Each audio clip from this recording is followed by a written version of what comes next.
पिछले वीडियो में हमने देखा था कुमा की वजह से लूफी अमेज़न लिली पहुंच जाता है और आज हम लोग बाकी सबको देखने वाले हैं। हमें एक जगह का सीन दिखाया जाता है जहां पे वही कुमा के हाथों के निशान बने हुए थे। हम देखते हैं एक छोटे से और बुढ़े इंसान को। वो नामी से पूछ रहा था कि आखिर वो कहां से आई है। खैर नामी बात करने के मूड में नहीं थी। वो इंसान नामी के सामने एक रस्सी रखता है जो कि जगह जगह पे बंधी हुई थी। वो नामी को कुछ दिखाना चाहता था। वो जैसे ही रस्सी के एक हिस्से को खोलता है उसमें से बहुत तेज हवाएं बाहर आती हैं और जब वो तीनों को एक साथ खोलता है नामी वहां से उड़ जाती है। खैर नामी उन्हें बड़े प्यार से समझा देती है। वो इंसान सिर्फ नामी का मूड सही करने की कोशिश कर रहा था। खैर नामी फिलहाल एक स्काई आइलैंड पे है जिसका नाम है वेदरिया और यहाँ पे मौसम के ऊपर रिसर्च होती है। सीन शिफ्ट होता है और हम देखते हैं कैसे आइलैंड को जो कि पूरी तरह से बर्फ में ढका हुआ था और वहीं पे हम लोग देखते हैं कि मैकेनिकल कुत्ते को जो कि किसी पे हमला कर रहा था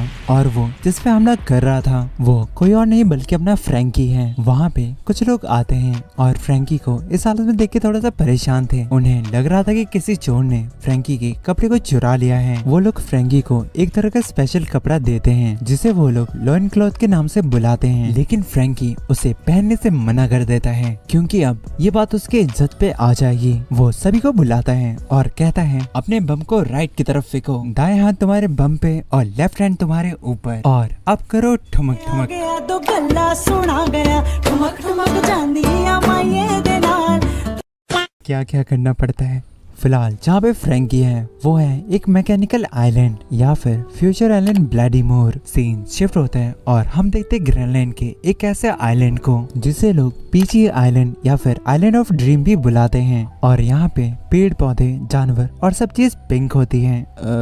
बस यहाँ पे लड़के या लड़कियां नहीं हैं, बस यहाँ पे जो मर्द हैं वही लड़कियां हैं और इस जगह को कामाबागा क्विंडम भी कहते हैं। और यहाँ पे अपना सांजी बड़े आराम से मजे कर रहा है और उसका चेहरा देख के हम लोग बता सकते हैं कि वो कितना खुश है। सीन शिफ्ट होता है एक ऐसे आइलैंड पे जिसको देख के लगता है कि वो समुद्र में एक फूल की तरह खिला हुआ है जिसका नाम है बोविन आइलैंड। हम देखते हैं वहाँ पे उसोप है लेकिन वो किसी चीज को देख के हैरान था और ऐसा इसीलिए क्योंकि उसके सामने एक इंसान ने बड़े आराम से इतने बड़े जानवर को मार दिया। उस इंसान का नाम है हरकलीन। वो इंसान उसोप को बहुत सारी चीजें खाने के लिए देता है और जब वो फाइनली एक चीज को उठा के खाने वाला था तभी उसके पीछे से एक बहुत बड़ा सा प्लांट उसे खाने वाला था, लेकिन वही इंसान उस चीज को बड़े आराम से मार देता है। वो इंसान उसको को ध्यान रखने के लिए बोलता है क्योंकि अगर उसकी नजर हटी तो वो किसी का भी खाना बन सकता है या फिर कोई भी उसे लूट सकता है। खैर सीन शिफ्ट होता है लेजी बोन नाम के एक आइलैंड पे। वहाँ पे हम देखते कुछ लोग बहुत ही खुश थे। उन्हें लग रहा था कि जो भी उन लोगों ने ब्लैक मैजिक किया था वो काम कर गया और उसी की वजह से एक डीमन यहाँ पे आ चुका है और इस डीमन के आने के बाद वो लोग अपने दुश्मन लॉन्ग आर्म ट्राइब से अपना बदला ले पाएंगे और अपनी हर वो चीज ले पाएंगे जो कि उन लोगों ने उनसे लूट लिया था। और इस चीज के लिए वो लोग अपनी आत्मा तक को उस डीमन को बेचने के लिए तैयार थे। हम देखते हैं उस डीमन को जो कि असलियत में अपना ब्रूक है। ब्रूक जब अपने होश में आता है उसकी नजर वहाँ खड़ी एक लड़की के ऊपर जाती है और वो पैंटी पगलू उससे बड़े प्यार से उससे पूछता है कि क्या वो उसकी पैंट्स को देख सकता है। और मजे की बात वहाँ खड़े सभी लोग उस लड़की को दिखाने के लिए भी बोल रहे थे। खैर सीन शिफ्ट होता है ईस्ट ब्लू में। वहाँ की एक जगह जो कि tequila wolf bridge top nation के नाम से जानी जाती है और यहाँ पे दुनिया के सारे क्रिमिनल्स को और इस जगह पे रहने वाले उन लोगों को जो कि वर्ल्ड गवर्नमेंट से मिलना नहीं चाहते उन सभी से स्लेव्स की तरह काम करवाया जाता है। वो लोग एक ब्रिज को बनाने के काम में लगे हुए थे जिसका काम आज से 700 साल पहले शुरू हुआ था। रॉबिन इसके बारे में जानना चाहती थी पर वो इंसान रॉबिन को याद दिलाता है कि वो भी अब यहाँ की बस एक स्लेव है। खैर अब सीन शिफ्ट होता है चॉपर पे जो कि एक बहुत ही ऊंची जगह से नीचे गिरा था। उसे एक इंसान उठा के अपने साथी के पास ले जाता है। वो लोग चॉपर को जिसे एक रकून समझ रहे थे वो लोग उसका सूप बना के पीना चाहते हैं। खैर चॉपर कहते कि वो एक रकून नहीं है बल्कि एक रेनडियर है। वो लोग हैरान थे लेकिन फिर सोचते कि चलो आज एक रेनडियर का सूप पिया जाए। फिलहाल चॉपर एक ऐसे आइलैंड पे है जिसे कुछ लोग ट्रेजर आइलैंड के नाम से जानते हैं और यहाँ पे बॉडी किंगडम रहता है जो कि इंसान के ऊपर राज करता है। खैर अब सीन शिफ्ट होता है और हम देखते पेरोना को। पेरोना थोड़ा दुखी थी। भले उसने कोमा से कहा तो था कि उसे एक भूतिया आइलैंड के ऊपर जाना है, लेकिन उसने ऐसा तो नहीं कहा था कि उसे वहाँ पे सिर्फ अकेले जाना है। उसे अपने साथ बहुत सारे सॉफ्टवेयर चाहिए थे जो कि उसके नौकर थे। खैर हम देखते हैं जोरो को, जो कि एक बेड पे लेटा हुआ था। उसके ऊपर बहुत सारे बैंडेज लगे हुए थे। जोरो जब अपने होश में आता है, उसके सामने पेरोना होती है। जोरो उसे देख के चिल्लाता है कि आखिर वो यहाँ पे क्या कर रही है। जोरो अपनी तलवारों के बारे में पूछता है, लेकिन पेरोना उसे एक भी तलवार नहीं देने वाली।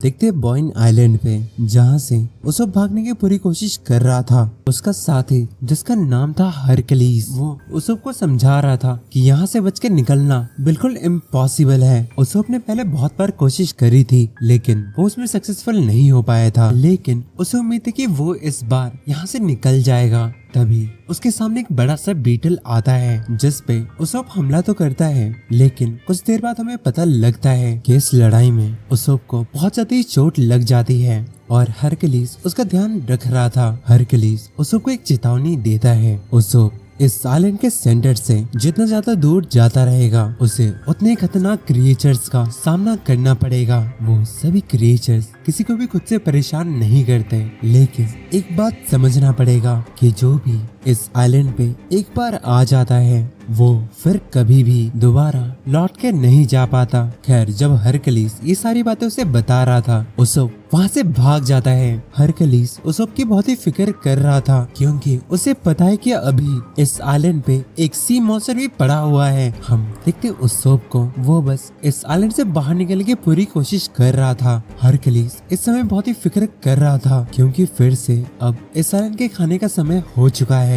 हम देखते इस आइलैंड के बीच में से एक बहुत बड़ा सा मुंह खुलता है और ये पूरा एक आइलैंड पिक्चर प्लांट की तरह पूरी तरीके से अपने आप को बंद कर लेता है। हम देखते उस सी मॉन्स्टर को, जो कि सीधे उसके मुंह के अंदर गिर रहा था। उसब भी इससे पहले कि उस मुंह के अंदर चला जाए, हरकलीस उसे अपनी पावर से बचा लेता है। हरकलीस उसब से आखिरकार पूछ ही लेता है कि आखिर उसने न्यूज़पेपर में ऐसा क्या देख लिया जिसको देख के वो इतना पागल हो रहा है। हम देखते हैं उसब को, जो कि अभी पूरा इमोशनल है। वो इस बात को लेके रो रहा था कि अभी लूफी किस हालत में होगा। उसब कुछ भी करके यहाँ से बाहर निकलना चाहता है। सीन शिफ्ट होता है और हम देखते हैं बड़ी किंगडम में, जहाँ से चॉपर जाने की तैयारी कर रहा था। चॉपर उन सभी लोगों से कहता है कि अभी उसके दोस्त को उसकी जरूरत है। बड़ी किंगडम के लोग चॉपर के बहुत ही ज्यादा शुक्रगुजार थे, क्योंकि अब सारे बर्ड्स उनके दोस्त बन चुके थे। फिर भी चॉपर वहाँ से जाने से पहले एक बार उन सभी बर्ड्स को समझा देता है कि वो लोग इंसानों को परेशान ना करें। खैर इसके बाद वो सभी को बाय बाय कहता है और वो एक बर्ड के ऊपर बैठ के वहाँ से निकल जाता है। चॉपर वहाँ से आराम से निकल चुका था कि तभी उसके हाथ में एक न्यूज़पेपर आता है, जिसको देखने के बाद वो बहुत ही ज्यादा शॉक्ड हो जाता है, जिसमें लूफी के मरीन फोर्ड वापस जाने वाली न्यूज छपी हुई थी। और चॉपर उसे देख के शॉक्ड इसलिए था क्योंकि वो उस मैसेज को समझ चुका था जो कि लूफी सभी को बताना चाहता था। सीन शिफ्ट होता है ग्लूम आइलैंड पे, जहाँ पे अभी जोरो है। हम देखते पेरोना को, जो कि वहाँ पे बहुत ही रो रही थी, और ऐसा इसीलिए क्योंकि उसका मास्टर गेको मोरिया अब मर चुका है। और जब एक लड़की रो रही होती है तो एक मर्द होने के नाते मीहॉक उससे कहता है, अगर तुझे रो नहीं है तो बाहर जाके रो।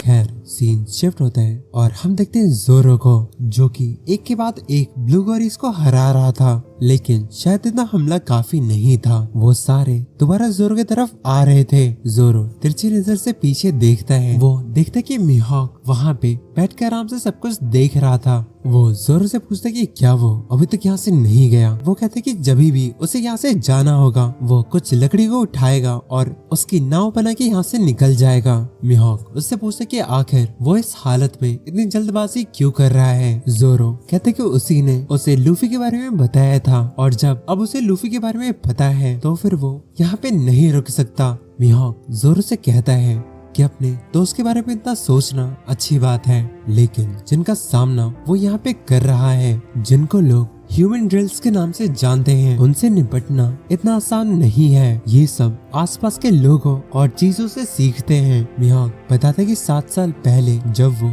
इस आइलैंड पे पहली बार आया था, तब चारों तरफ सिर्फ और सिर्फ खून खराबा था। चारों तरफ लोगों की लाशें बिछी हुई थी। तो फिर ये सारे ह्यूमन ड्रिल्स उन सभी लोगों को देख के बड़े हुए हैं और आज के टाइम में ये सब अपने आप में ही एक हथियार से कम नहीं है। मिहोक जोरो को अपने साथ चलने के लिए बोलता है। जोरो मिहोक से कहता है कि उसे कोई भी ऑर्डर नहीं दे सकता और वो अभी समुद्र में जाना चाहता है। तो अब सीन शिफ्ट होता है और हम देखते हैं नामी को, जो कि अभी वेदरिया में पड़ी हुई थी और लोगों ने उसे एक जेल की तरह जगह में डाल रखा था। और ऐसा इसीलिए क्योंकि नामी ने वहाँ से वेदर बॉल्स और उनके रिसर्च पेपर्स को चुरा लिया था। खैर नामी सभी से कहती है कि अब वो यहाँ पे कैद है और उसने सभी चीजों को वापस लौटा भी दिया है और वो सभी से रिक्वेस्ट कर रही थी कि वो लोग उसे यहाँ से जाने दें। जो वो लोग नामी से पूछते कि आखिर उसे अचानक से क्या हुआ था, तब जाके नामी रोते हुए सबको बताती है कि जो इंसान इस न्यूज़पेपर में आया था वो उसका कैप्टन है।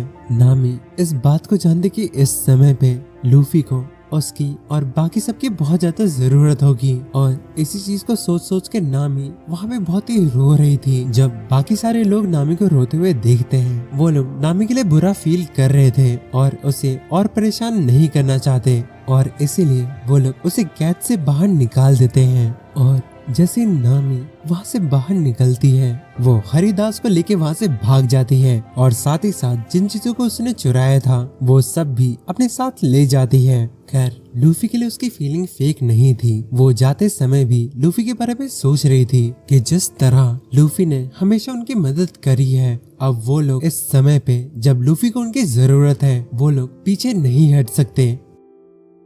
सीन शिफ्ट होता है और हम देखते हैं फ्रैंकी को, जो कि फिलहाल बाल्टीमोर विंटर सीजन आइलैंड पे पड़ा हुआ है और ये वही जगह है जहाँ पे वेगापंक ने, जो कि इस दुनिया का सबसे शानदार साइंटिस्ट है, अपना बचपन गुजारा था। जब वहाँ के लोग फ्रैंकी को वेगापंक की क्रिएशंस दिखा रहे थे, वो ये सारी चीजें समझ रहा था कि ये सारी चीजें आज के समय से कितने आगे हैं और मजे की बात वेगापंक ने ये सारी चीजें अपने बचपन में बनाई थी। खैर फ्रैंकी को इस बारे में पता चल चुका था कि लूफी अभी किस हालत में है और वो फाइनली यहाँ से जाने का डिसाइड कर चुका था। वो जाने से पहले जब उसके पीछे नेवी पड़ चुकी थी, तो फिर वो वहाँ पे पड़ी एक लैब के अंदर सेल्फ डिस्ट्रक्शन बटन को दबा देता है, जिससे वहाँ पे एक बहुत बड़ा सा धमाका होता है।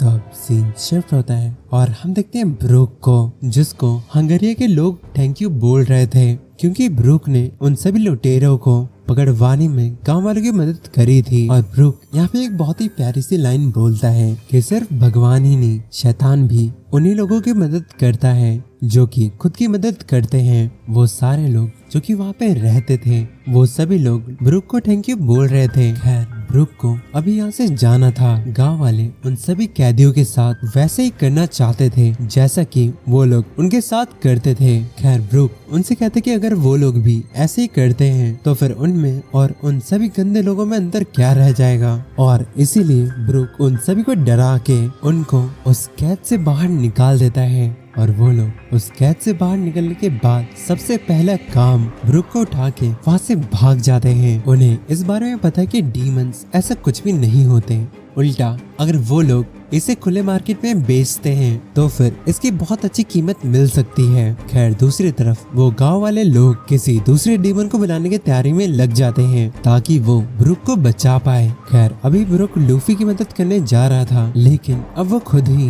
लूफी की मदद मांग रहा था। सीन शिफ्ट होता है और हम देखते हैं रॉबिन को, जिसको रेवोल्यूशनरी आर्मी अपने साथ ले जाना चाहती है। रेवोल्यूशनरी आर्मी रॉबिन को 10 सालों से ढूंढ रही थी क्योंकि वो ओहारा की इकलौती सर्वाइवर है। वो लोग रॉबिन को फुल प्रोटेक्शन ऑफर करते हैं, लेकिन फिर भी रॉबिन उनसे कहती कि वो अभी उनके साथ नहीं जा सकती क्योंकि फिलहाल वो लूफी से मिलने साबोडी जाने वाली थी। वो जब अपने रास्ते में थी, वो एक ब्रिज को देख के सोच रही थी कि आखिर ये ब्रिज यहाँ पे क्यों बन रहा होगा। यहाँ तक कि ये ब्रिज पिछले 300 सालों से बन रहा है। खैर ये सब चल ही रहा था कि हम देखते कि रॉबिन के पास एक न्यूज़पेपर आ जाता है जिसमें वो लूफी को देख के थोड़ा सा स्माइल करती है। सीन शिफ्ट होता है कामाबाका किंगडम में जहाँ पे भी सांजी है। हम देखते हैं ईवा चान को जो कि सांजी से उसके बारे में पता करना चाहती है कि क्या सच में वो लूफी का एक साथी है, क्योंकि उसकी शक्ल वांटेड पोस्टर में सही से नहीं छपी हुई थी और इसी वजह से ईवा चान लूफी की लोकेशन उसे नहीं बताती। सांजी उसके सामने झुकता है। वो ईवा चान को सारी बात समझाना चाहता था कि वो स्ट्रॉ हैट्स में से एक सांजी है। ईवा चान बस लूफी की जान को खतरे में नहीं डालना चाहती। अगर उसे 0.1% भी शक है कि सांजी एक गवर्नमेंट का एजेंट हो सकता है, वो सांजी को लूफी के बारे में कुछ भी नहीं बताएगी। सांजी एक मर्द की तरह वहाँ पे खड़े होता है और वो ईवा चान को एक डुएल के लिए चैलेंज कर देता है। खैर इसकी जरूरत नहीं पड़ती क्योंकि वो खुद ही अचानक से सब कुछ बताने के लिए तैयार हो जाती है, और ऐसा इसीलिए क्योंकि अब पूरी दुनिया लूफी के बारे में जानती ही है। और इतना कह के वो सांजी को एक न्यूज़पेपर पकड़ा देती है जिसको पढ़ के सांजी बहुत ही ज्यादा शॉक्ड हो जाता है। हम देखते हैं बड़ी किंगडम में कोई तो चॉपर जैसा दिखने वाला वहाँ पे आ चुका था, लेकिन तुम लोग याद रखना ये कोई अपना चॉपर नहीं है। और वैसे भी तुम्हें ये दोनों सेम कैसे लग सकते हैं? आई मीन ये दोनों मजाक से हटके कि ये कोई बहरूपिया नहीं बल्कि अपना चॉपर ही है। और चॉपर भी इस चीज को समझ जाता है कि इसका कुछ भी फायदा नहीं है और वो अपने नॉर्मल रूप में आ जाता है। चॉपर यहाँ पे कुछ समय और रुकना चाहता है और वो यहाँ पे रुक के अपने आप को ट्रेन करना चाहता है और साथ ही साथ अपने मेडिसिन के नॉलेज को भी बढ़ाना चाहता है। हमें चॉपर का पास दिखाया जाता है कि कैसे इंसान लोग उसके ऊपर हमला करते थे, कैसे डॉक्टर हिरोलुक ने उसको संभाला था, कैसे फाइनली लूफी वो इंसान बना था जिस पे उसने दिल खोल के विश्वास करा और वो उसके साथ सफर में निकल गया। चॉपर के मन में लूफी के लिए बहुत ही ज्यादा रिस्पेक्ट है और जब उसे याद आता कि कैसे साबोडी में उसे भागना पड़ा था, वो ऐसा फिर कभी एक्सपीरियंस करना नहीं चाहता और वो लूफी के लिए अपने आप को स्ट्रांग बनाना चाहता है। सीन शिफ्ट होता है कामाबाका किंगडम में जहाँ पे सांजी थोड़ा सा शांत हो चुका था। ईवा चान उससे पूछती है कि आखिर उसने न्यूज़पेपर में ऐसा क्या पढ़ लिया कि उसमें कुछ ऐसा मैसेज लिखा हुआ था जिसको सिर्फ स्ट्रॉ हैट से समझ सकते हैं। और क्योंकि ईवा चान को सांजी के ऊपर भरोसा नहीं है कि वो एक स्ट्रॉ हैट है, इसीलिए वो ईवा चान को इसके बारे में कुछ भी नहीं बताने वाला। खैर ये सब तो चल ही रहा था। वो लोग इसके बाद खाना खाने बैठ जाते हैं। सांजी जब उस खाने को खाता है तब उसे अपने बॉडी के अंदर बहुत ज्यादा एनर्जी फील होता है, जैसे कि उसके अंदर किसी ने शिलाजीत मिला दिया हो। खैर ईवा चान इस चीज को बताती है कि वो लोग इसे अटैक कुकिंग कहते हैं और ये खाना बनाने का तरीका कामाबाका किंगडम में जनरेशन आफ्टर जनरेशन ट्रांसफर होता रहता है। सांजी के मन में चल रहा था, अच्छा तो हम लोग बॉडी को खाने की मदद से हम लोग मॉडिफाई कर सकते हैं और इसका मतलब है वो नामी और रॉबिन को और भी ज्यादा सेक्सी बना सकता है। और इसी बात को सोच के सांजी बहुत ही ज्यादा एक्साइटेड हो जाता है, लेकिन ईवा चान उसे सीधा मना कर देती है और ऐसा इसीलिए क्योंकि ये जो 99 वाइटल रेसिपीज जो कि कामाबाका किंगडम में जनरेशन आफ्टर जनरेशन ट्रांसफर हो रहा है वो ब्राइट ट्रेनिंग का एक पार्ट है और वो इस चीज को एक अनजान इंसान को नहीं सिखाना चाहती। और अगर सांजी को इस चीज को सीखना है तो फिर सबसे पहले उसे प्रूव करना पड़ेगा कि उसके पास एक हार्ट ऑफ मेडन है और साथ ही साथ उसे न्यू कामा कराटे उसे सीखना पड़ेगा।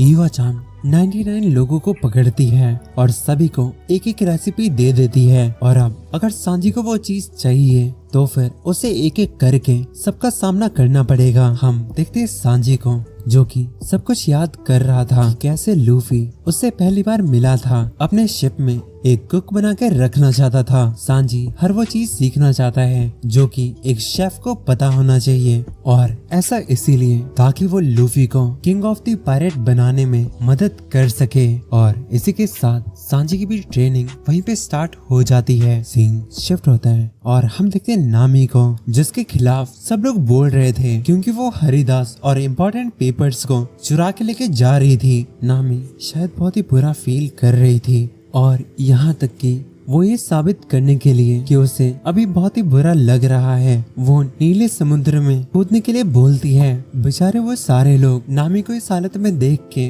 अपने आप को बहुत बुरा समझ रहे थे और वो नामी को ऐसा फील करवाने के लिए उससे माफी भी मांगते हैं। और नामी जो कि बेचारी यहाँ पे रो रही थी, वो उन सभी को माफ कर देती है और वो यहाँ पे काफी समय तक रुकने का डिसाइड करती है। नामी को इस बारे में पता है कि यहाँ पे दुनिया के हर जगह के वेदर का सारा रिकॉर्ड यहाँ पे पड़ा हुआ है। नामी हरिदास से कहती है कि हरिदास को न्यू वर्ल्ड के वेदर के बारे में उसको सिखाना पड़ेगा। नामी इतना डेस्परेट इसलिए थी क्योंकि उसे कहीं न कहीं इस बारे में पता है कि पूरे स्ट्रॉ हैट की जिंदगी कहीं न कहीं उसके ऊपर डिपेंड करती है और उसे इतना काबिल बनना है ताकि उसके कैप्टन को कहीं पे भी जाना हो तो फिर वो उसे सही रास्ता दिखा पाए। और क्योंकि लूफी को किंग ऑफ द पायरेट बनना है तो फिर वो एक नॉर्मल नेविगेटर बन के नहीं रह सकती। हरिदास नामी से कहते कि उसका कैप्टन बहुत ही ज्यादा लकी होगा कि उसका क्रू उसके लिए इतना कुछ करना चाहता है। खैर हमें आलोंग पार्क का वो एक एपिक सीन दिखाया जाता है के लिए अपने आप को और भी अच्छा नेविगेटर बना सके। सीन शिफ्ट होता है और हम देखते हैं ब्रूक को जो कि एक पिंजरे के अंदर बंद था और उसके चारों तरफ उसको देखने के लिए बहुत सारे लोग इकट्ठा थे। खैर ब्रूक अंदर बैठ के न्यूज़पेपर पढ़ रहा था और तभी लूफी की वो पिक को देखता है और वो सोचता है कि लूफी ने अपना डिसीजन बना लिया और अब उसकी बारी है। ये सब ब्रूक सोच ही रहा था कि उसे याद आता कि कैसे वो पहली बार लूफी से मिला था 50 सालों तक जब वो अकेला इस समुद्र में भटक रहा था, तब जाके वो लूफी जैसे इंसान से मिल पाया। खैर हम देखते हैं ब्रूक को जो कि अपने फ्लैशबैक से बाहर आता है और वो माइकल जैक्सन बनने के बाद एक गिटार को उठाता है और वो अपने एक नए गाने को बजाना स्टार्ट कर देता है। खैर सीन शिफ्ट होता है और हम देखते हैं रॉबिन को जो कि अब रिवोल्यूशनरी आर्मी के लीडर ड्रैगन से मिलने उसके पास जा रही थी। खैर हम लोग रॉबिन के पास को दोबारा से देखते हैं। वो ओहारा, वो बस्टर कॉल, वो स्पांडम और वो एपिक सा सीन जो कि अभी भी काफी है हम सभी को गूज़बम्प्स देने के लिए। 狙撃キングあの旗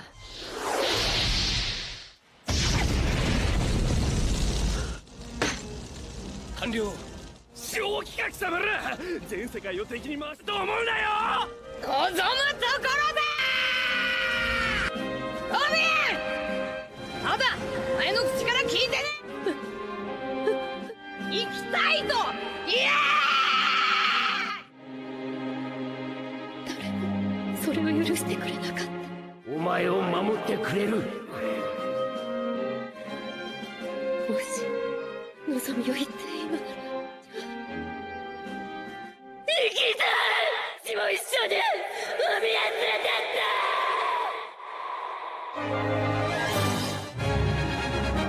खैर हम देखते रेवोल्यूशनरी आर्मी को जो कि रॉबिन का पूरा ध्यान रख रही थी। हम देखते रॉबिन को जो कि बाहर खड़े होकर सोच रही थी कि क्या वो और ज्यादा ताकतवर बन पाएगी। और ये पहली बार था जब रॉबिन किसी और के लिए खुद को ताकतवर बनाना चाहती है। सीन शिफ्ट होता है उस जगह पे जहाँ पे फिलहाल अभी फ्रैंकी है। हम देखते हैं वहाँ पे एक धमाके के बाद वहाँ पे नेवी के कुछ ऑफिसर्स पूछताछ करने आए थे।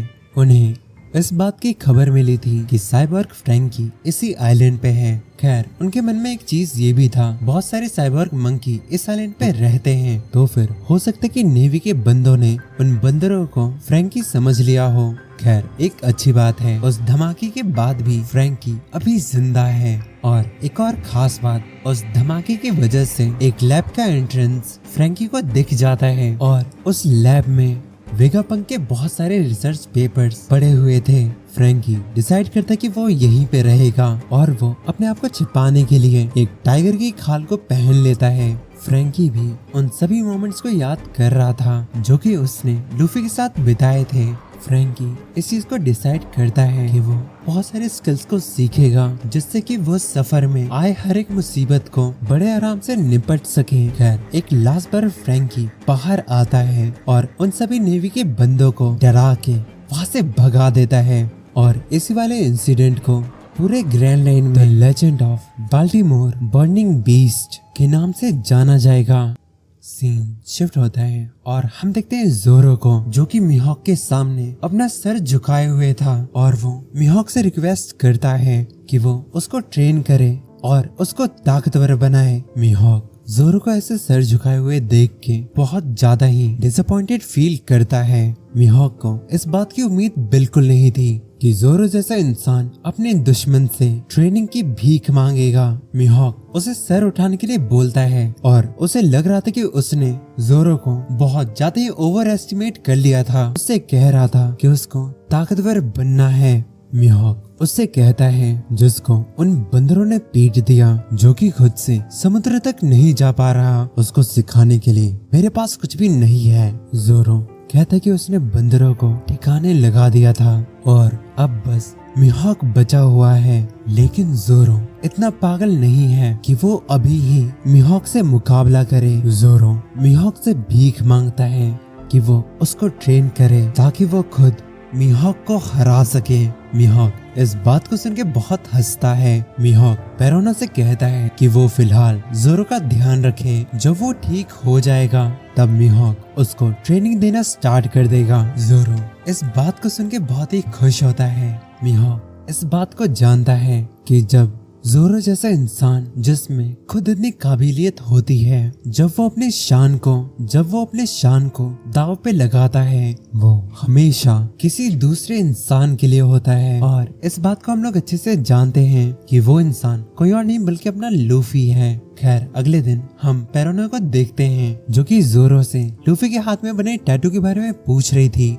और इसी पॉइंट पे मैं फाइनली पता लगता है कि आखिर इस फोटो का क्या मतलब है, आखिर लूफी सभी को क्या बताना चाहता था। लूफी के हाथ में ये बना टैटू सिंपली हमें ये बताता है कि जब वो सभी लोग साबोडी से गायब होने वाले थे, तब उन लोगों ने आपस में वादा किया था कि वो लोग 3 दिन बाद कैसे भी इस साबोडी वाली जगह पे आके मिलेंगे। लेकिन लूफी का ये टैटू साफ साफ कह रहा है कि उसके प्लान में थोड़ा चेंज आ चुका है। वो लोग 3 दिन बाद नहीं 2 साल बाद मिलेंगे। और लूफी ने ये ऑक्सबेल का ड्रामा सिर्फ इसलिए किया था ताकि उसका ये मैसेज न्यूज़पेपरों में आ पाए। वो लोग न्यू वर्ल्ड में जाने वाले हैं, वहाँ पे कुमा जैसे ताकतवर लोग हर जगह मिलने वाले हैं कि वो लोग जहाँ कहीं पे भी हैं, वो सब लोग खुद को और भी ज्यादा ताकतवर बनाएंगे ताकि उन्हें कभी भी ऐसा फिर से ना होना पड़े।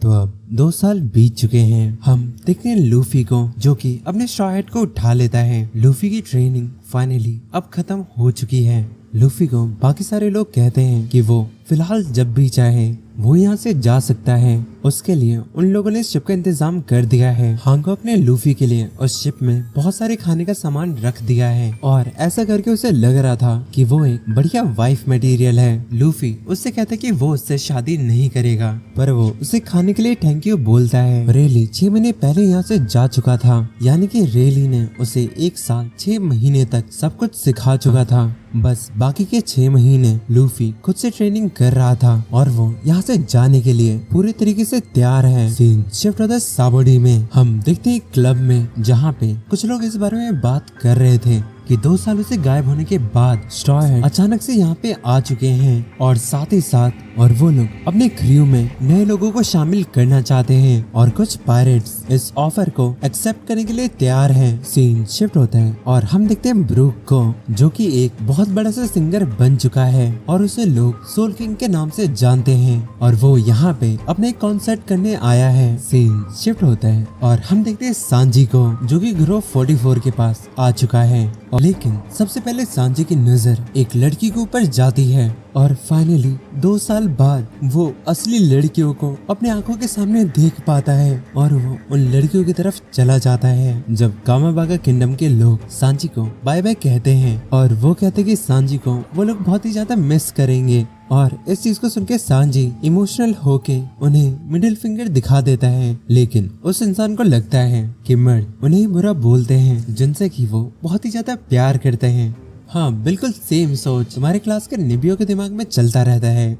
सीन शिफ्ट होता है और हम देखते हैं नामी को, जो कि फिलहाल अभी एक बार में है। वो बारटेंडर से बात कर रही थी कि तभी वहाँ पे एक गोली चलती है और ये गोली स्ट्रॉ हैट्स ने चलाई है। उनके सामने एक पायरेट आया था जिसके ऊपर 5 करोड़ का इनाम लगा हुआ था, लेकिन लूफी ऐसे किसी भी इंसान को नहीं रखना चाहता जिसके ऊपर 7 करोड़ से कम का इनाम लगा हुआ हो। अभी तक उनके पास 3 बैंड्स और 3 बहुत ही खतरनाक पायरेट्स उनके साथ जुड़ चुके हैं और उन 10 में से 2 वेट हेयर कैरिबो और ब्लड स्प्लैटर कैरिबो शामिल हैं, जिनके ऊपर 21 करोड़ और 19 करोड़ से ज्यादा का इनाम लगा हुआ है। खैर लूफी जब नामी को देखता है तब वो उसे अपने पास बुलाता है ताकि वो उसके साथ पी सके, लेकिन नामी उसके इस ऑफर को मना कर देती है और इस चीज को देख के बार में पड़े सारे लोग बहुत ही डर जाते हैं और वो नामी को बोल रहे थे कि ये स्ट्रॉ हैट लूफी है, वो खतरनाक पायरेट जो कि मरीन फोर्ड की लड़ाई में शामिल हुआ था।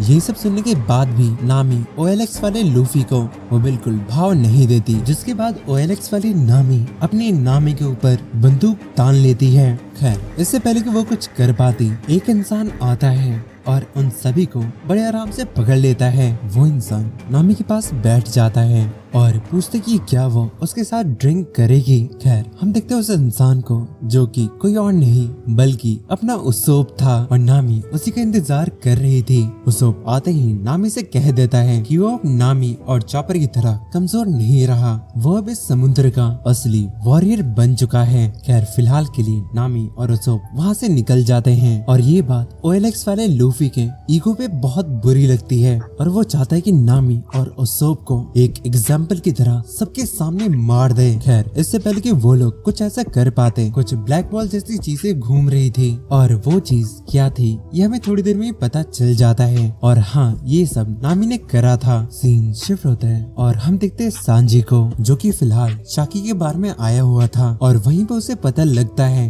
कि यहाँ पे सबसे पहले जोरो आया था, उसके बाद फ्रैंकी आज से 10 दिन पहले आ चुका था जो कि फिलहाल अभी सनीगो पे है। रेली ने सनीगो के ऊपर कोटिंग लगा दिया है और अच्छी बात तो ये है इन 2 सालों में सनीगो के ऊपर एक भी खरोच नहीं आया और ये सब डुआल की वजह से है। डुआल और उसके साथियों ने शिप को हर तरह से बचा के रखा। खैर इस पूरे प्रोसेस में उसे बहुत ज्यादा ही चोट आई थी, लेकिन उसे इन सब चीजों से फर्क नहीं पड़ता। सांजी डुआल के लिए बहुत ही ज्यादा रिस्पेक्टफुल फील कर रहा था, यहाँ तक कि वो उससे ये भी कहता है कि इन फ्यूचर जब भी उसे जरूरत होगी तो स्ट्रॉ हैट्स हमेशा उसके साथ खड़ी रहेगी। खैर सीन शिफ्ट होता है और हम देखते हैं निको रॉबिन को जिसके एक हाथ में ब्रुक का पैम्पलेट पड़ा हुआ था और दूसरे में वही OLX वाले स्ट्रॉ हैट्स का पैम्पलेट पड़ा हुआ था और उसे समझ नहीं आ रहा था कि आखिर यहाँ पे चल क्या रहा है। खैर सीन शिफ्ट होता है और हम देखते हैं अपने भोले चॉपर को जो कि OLX स्ट्रॉ हैट्स को असली स्ट्रॉ हैट्स मान लेता है और यहाँ पे OLX वाले भी चॉपर को पहचान लेते हैं। खैर उनके पास नकली चॉपर पड़ा हुआ था, लेकिन वो लोग सोचते कि क्यों ना मौके का फायदा उठा के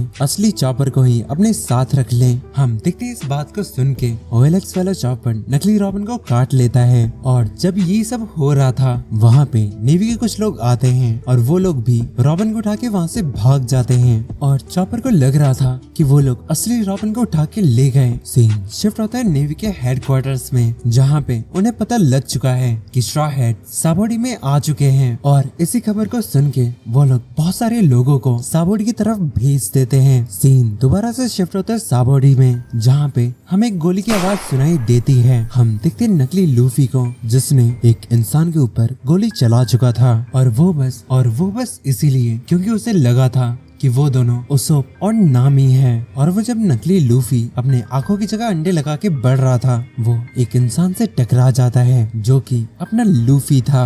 हमें थोड़ी देर पहले का सीन दिखाया जाता है, वो हांकॉक एंड बाकी सबको थैंक यू बोल के साबोडी पहुंचने वाला था। लूफी की एक आदत है कि वो किसी को भी जाने के वक्त गुड बाय नहीं कहता क्योंकि वो चाहता कि इन फ्यूचर वो उन लोगों से वापस मिल सके।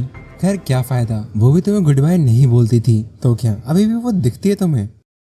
बैक इन प्रेजेंट हम देखते हैं OLX वाले लूफी को जो कि लूफी से टकरा के बिल्कुल नाखुश था। खैर अभी भी उसे नहीं पता कि ये इंसान असली वाला लूफी है वो उसके ऊपर गन पॉइंट करके उसे डराने की कोशिश करता है और साथ ही साथ वो नकली स्ट्रॉ हैट्स लूफी से कहते कि वो अपना सर झुका के उससे माफी मांग ले वरना वो अपने जान से हाथ धो बैठेगा। खैर लूफी ऐसा कुछ भी नहीं करता। वो नकली वाला लूफी अपने लूफी को शूट करने वाला था, लेकिन इससे पहले कि वो ऐसा कर पाए लूफी अपने हाकी से उन सभी को वहीं पे बेहोश कर देता है। किसी को भी समझ में नहीं आया कि आखिर यहाँ पे हुआ क्या। खैर लूफी बड़े आराम से वहाँ से निकल जाता है। सीन शिफ्ट होता है और हम देखते हैं रॉबिन को जो कि फिलहाल अभी सनिको के सामने है। हम देखते फ्रैंकी को जो कि रॉबिन के सामने आता है और आते ही उससे पूछता है क्या वो अपनी एक्स्ट्राऑर्डिनरी आर्कियोलॉजिस्ट रॉबिन है। रॉबिन फ्रैंकी को देख के कहती है वो बिल्कुल भी नहीं बदला। फ्रैंकी कहते कि वो बदल चुका है। वो कहते कि उसकी बॉडी किसी भी इंसान के समझ से बहुत ही आगे जा चुका है। खैर इसके बाद वो लोग बैठ के बातें कर रहे होते हैं कि लूफी सबके आने के बाद वो लोग बड़े आराम से यहाँ से निकल जाएंगे। रॉबिन ब्रूक का वो पोस्टर फ्रैंकी को दिखाती है। फ्रैंकी को ऑलरेडी इस बारे में पता है। वो इस बात को जानते कि ब्रूक कितना बड़ा स्टार बन चुका है, लेकिन फ्रैंकी को लगता है कि शायद ब्रूक इस क्रू के साथ अपना सफर नहीं करेगा। सीन शिफ्ट होता है और हम देखते हैं नकली लूफी को जो कि अपने होश में आ चुका है, जिसको ठीक खुद चॉपर ने किया था। वो लोग उसे निको रॉबिन के बारे में बताते हैं कि वो किडनैप हो चुकी है। हाँ मतलब नकली वाली। नकली सांजी कहता है कि शायद उसे उन लोगों ने पकड़ा है। वो जरूर असली निको रॉबिन से नफरत करते होंगे और वैसे भी वो दोनों बिल्कुल ही सेम दिखते हैं। ये दोनों सेम दिखते हैं। खैर इन नकली स्ट्रॉ हेड्स को उस लड़की के बारे में बिल्कुल ही फर्क नहीं पड़ता और वो कहते हैं कि ये तो उसकी किस्मत है, हम लोग इस चीज में कुछ भी नहीं कर सकते। और इस बात को सुन के चॉपर को अपने कानों पे विश्वास नहीं होता और वो लूफी को देख के बहुत ही ज्यादा डिसअपॉइंटेड होता है और वो वहाँ से रोते हुए खुद ही रॉबिन को बचाने के लिए निकल जाता है। सीन शिफ्ट होते हैं नेवी के हेडक्वार्टर्स में, जहाँ पे हम देखते हैं सेंटोमारू को। वो PX-5 और PX-7 के साथ साबोडी जाने के लिए पूरा तैयार है। सेंटोमारू को नहीं पता कि आखिर 2 साल पहले कुमा ने स्ट्रॉ हैट्स को क्यों गायब कर दिया था, लेकिन सेंटोमारू को पता था एक न एक दिन जरूर ही वापस लौटेंगे। और अब सेंटोमारू पूरा तैयार है लूफी इन सबको ठिकाने लगाने के लिए। सीन शिफ्ट होता है सांजी पे जो कि जोरो को ढूंढ रहा था। वो ऐसे ही एक इंसान से जोरो के बारे में पूछता है। जब सांजी उसे जोरो के बारे में बताता है, वो इंसान उसे देख के थोड़ा सा हैरान था और वो सांजी को जो कुछ भी हुआ था उसके बारे में सब कुछ बता देता है। वो इंसान जब मुझे मिला था वो बहुत ही बोर हो रहा था और इसीलिए वो फिशिंग करना चाहता था। मैंने उसे अपनी बोट ऑफर करी थी, लेकिन जब मैं उसे देखने गया वो एक पायरेट की शिप पे सो रहा था। मैंने उसे बताया भी कि वो शिप मेरी नहीं है, लेकिन तब तक बहुत ही ज्यादा देर हो चुकी थी। उस शिप पे कोटिंग चढ़ी हुई थी और वो अब पानी के अंदर जा चुकी है और हो सकता है कि वो अब फिशमैन आइलैंड की तरफ जा चुका होगा। सांजी ये सुन के थोड़ा सा हैरान था। खैर सांजी को उसकी जान के बारे में फिक्र तो नहीं है क्योंकि उसे पता है कि जोरो इतने आसानी से नहीं मरने वाला, लेकिन उसे ये सारी बातें सभी को बताना पड़ेगा। खैर इससे पहले कि वो वहाँ से निकलता, हम देखते हैं पानी में से कुछ बुलबुले ऊपर आ रहे थे और अगले सेकंड हम देखते हैं कि उस शिप को किसी ने बीच से काट दिया। और हाँ, ये किसी और ने नहीं बल्कि अपने जोरो ने करा। और ये चीज कितना क्रेजी है ये सिर्फ एक ओजी वन पीस फैन को पता होगा। बराटी आर्क में हमने सुना था ग्रीनलैंड में ऐसे बहुत सारे लोग हैं जो कि शिप को बीच से काट सकते हैं और अब जोरो भी उनमें से एक है। सीन शिफ्ट होता है और हम देखते हैं चॉपर को जो कि रॉबिन को ढूंढ रहा था। वो मनीमैन सोच रहा था कि आखिर उसके साथियों को हुआ क्या, और सबसे मेन बात सांजी इस चीज को सह कैसे सकता है। खैर जब वो आगे बढ़ रहा था उसके सामने अपना उसोप आ जाता है। चॉपर को देख के उसोप बहुत ही ज्यादा खुश होता है। नामी भी चॉपर को देख के बहुत ही ज्यादा खुश होती है। चॉपर अभी भी रॉबिन को लेके टेंशन में था और जब वो ये बात उसोप और नामी को बताता है, खैर नामी और उसोप चॉपर के उस कंफ्यूजन को दूर कर देते हैं। और वैसे भी जो रॉबिन 20 सालों से वर्ल्ड गवर्नमेंट से बच के भाग रही थी वो इतने आसानी से पकड़ी नहीं जाएगी। खैर चॉपर इस चीज को समझ जाता है, लेकिन वो मनीमैन सोच रहा था कि वो लोग बहुत ही ज्यादा फेमस हो चुके हैं। उसोप ने तो ये भी डिसाइड कर लिया है कि आखिर उसका ऑटोग्राफ कैसा दिखेगा। खैर सीन शिफ्ट होता है और हम देखते हैं नकली सांजी और जोरो को, जिसको OLX वाले लूफी ने ऑर्डर दिया था कि वो असली चॉपर को ढूंढ के यहाँ पे ले आए और जब वो लोग उसे ढूंढने जा रहे थे उन्हें रास्ते में असली लूफी मिल जाता है। उन्हें अभी भी नहीं पता कि ये असली लूफी है। सीन शिफ्ट होता है और हम देखते हैं जोरो और सांजी को। जोरो सांजी से कहता है कि वो नदी किनारे जा रहा है ताकि वो फिशिंग कर सके। खैर सांजी उसे बिल्कुल ही मना कर देता है। वो नहीं चाहता कि जोरो दोबारा से गुम हो जाए। जोरो उसका मजाक बनाता है कि 7 नंबर 1 नंबर को कैसे कुछ बोल सकता है क्योंकि वो साबोडी में सबसे पहले आया था। खैर इसी बात पे वो दोनों आपस में लड़ने लगते हैं। सीन शिफ्ट होता है ग्रोव नंबर 46 पे जहाँ पे बहुत सारे पायरेट्स आ चुके थे जो कि उस नकली स्ट्रॉ हैट के क्रू में ज्वाइन होना चाहते हैं और हर किसी पे बहुत ही खतरनाक बाउंटी लगी हुई है। हम देखते हैं एक सोल्जर को जो कि नेवी हेडक्वार्टर्स में इसकी खबर दे रहा था लेकिन अचानक से उसका कनेक्शन टूट जाता है और वहीं पे हम देखते हैं वेट हेयर कैरिबो को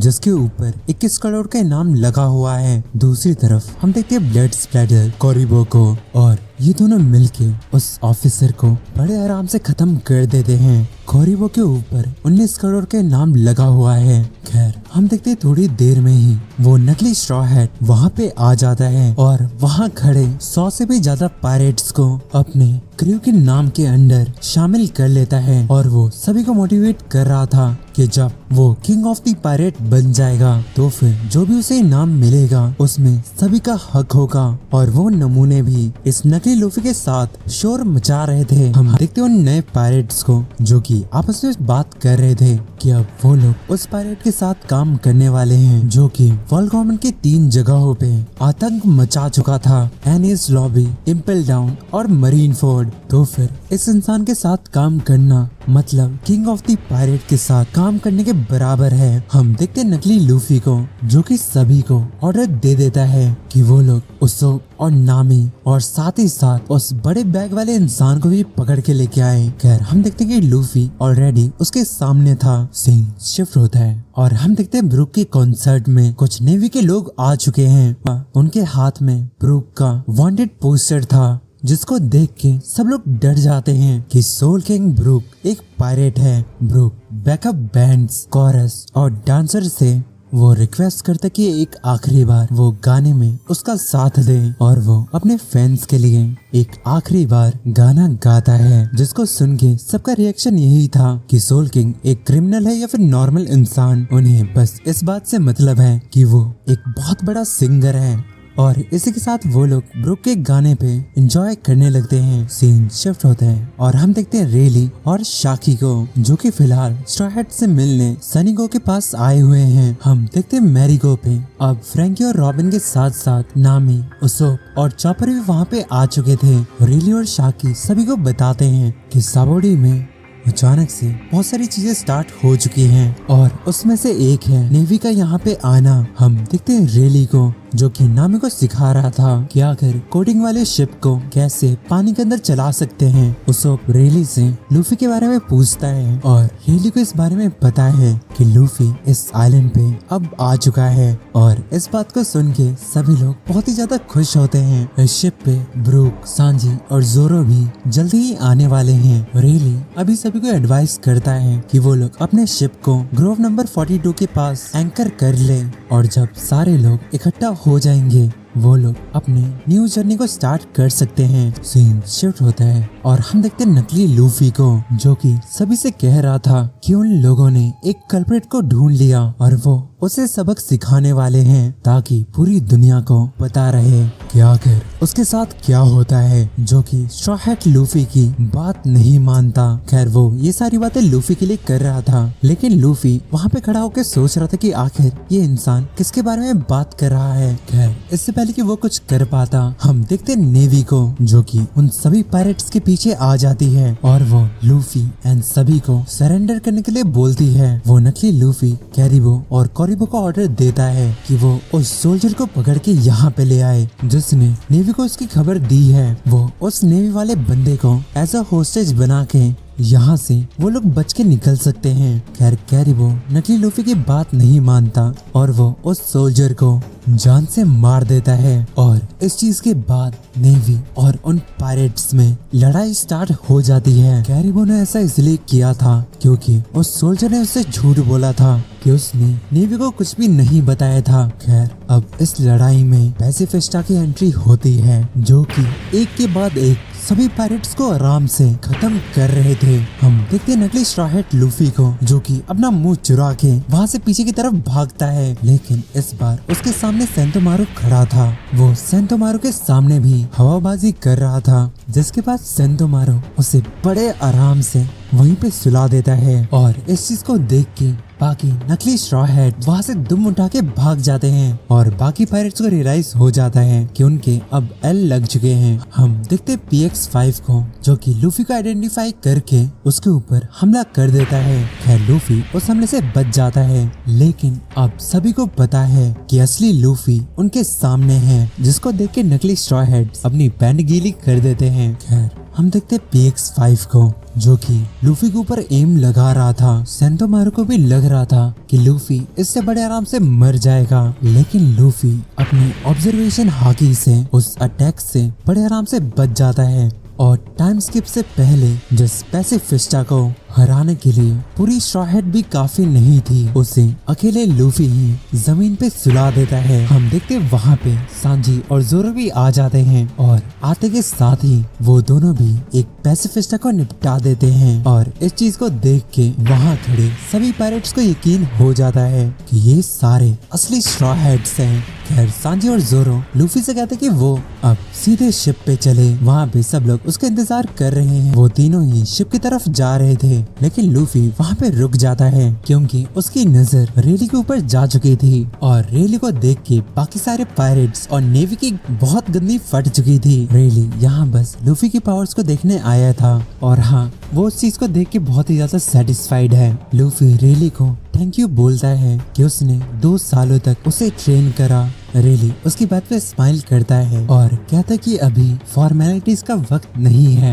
और वो लूफी को यहाँ से जाने के लिए बोल देता है। लूफी जाने से पहले जोर की आवाज में कहता है कि वो किंग ऑफ द पायरेट बनेगा और इस चीज को सुन के पता नहीं क्यों पर रेली इमोशनल हो जाता है। खैर इसके बाद लूफी अपने शिप की तरफ जाने लगता है। उसका पीछा नेवी वाले लोग कर रहे होते हैं, लेकिन उनके सामने रेली आके अपनी तलवार से एक लाइन बना देता है और वो सभी नेवी वाले बंदों से कह देता है, आज मेरे स्टूडेंट का फेयरवेल है और मैं नहीं चाहता कि इसमें कोई भी परेशानी हो। मैं तुम सभी को सलाह देता हूँ कि इस लाइन को क्रॉस मत करना। हम देखते हैं दूसरी तरफ से भी नेवी के बंदे लूफी एंड सब की तरफ आ रहे थे, लेकिन उन सभी को पेरोना बड़े आराम से संभाल लेती है। सांजी उसे पहचान लेता है कि वो थ्रिलर बार की बैडी है।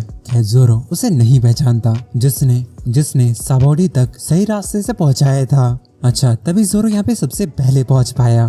खैर सांजी तो पेरोना को स्निफ कर रहा था। खैर पेरोना सभी को यहाँ से जाने के लिए बोलती है और वो सबको ये भी बताती कि उसने पास में ही नेवी की वॉरशिप को देखा है। सीन शिफ्ट होता है और हम देखते हैं ब्रूक अपने शिप पे पहुंच चुका है। वो नामी को देखता है और वो उससे कहता है, नामी सान, क्योंकि 2 साल बीत चुके हैं, क्या मैं नामी को लग रहा था कि वो उसके लिए गाना गाने वाला है, लेकिन ब्रूक कहता है, वो क्या मैं आपके अंडरवियर को देख सकता हूँ? फिर वही नामी अपना प्यार उस पे बरसाती है। हम देखते हैं लूफी सांजी जोरो भी अब वहाँ पे आ चुके हैं और सभी लोग उन्हें देख के बहुत ही ज्यादा खुश होते हैं और बस सांजी ही था जो कि पता नहीं क्यों उसकी नोज ब्लीडिंग स्टार्ट हो जाती है। लूफी नए फ्रैंकी को देख के बहुत ही ज्यादा एक्साइटेड हो जाता है। उसोप चॉपर से कह रहा था कि वो सांजी का इलाज करे। खैर वो अलग बात है कि फिलहाल उनमें से किसी के पास भी समय नहीं है। नेवी की वॉरशिप वहाँ पे आके उनके ऊपर हमला करना स्टार्ट कर चुकी है। खैर उन सभी से निपटने के लिए कुजा पायरेट वहाँ पे अपने शिप के साथ आ जाती हैं। बोआ हांगकॉक शिप वाले मैटर को संभाल लेती है। उसोप जब बोआ हांगकॉक को देखता है उसे समझ में नहीं आता कि एक वॉर लॉर्ड यहाँ पे कर क्या रही है।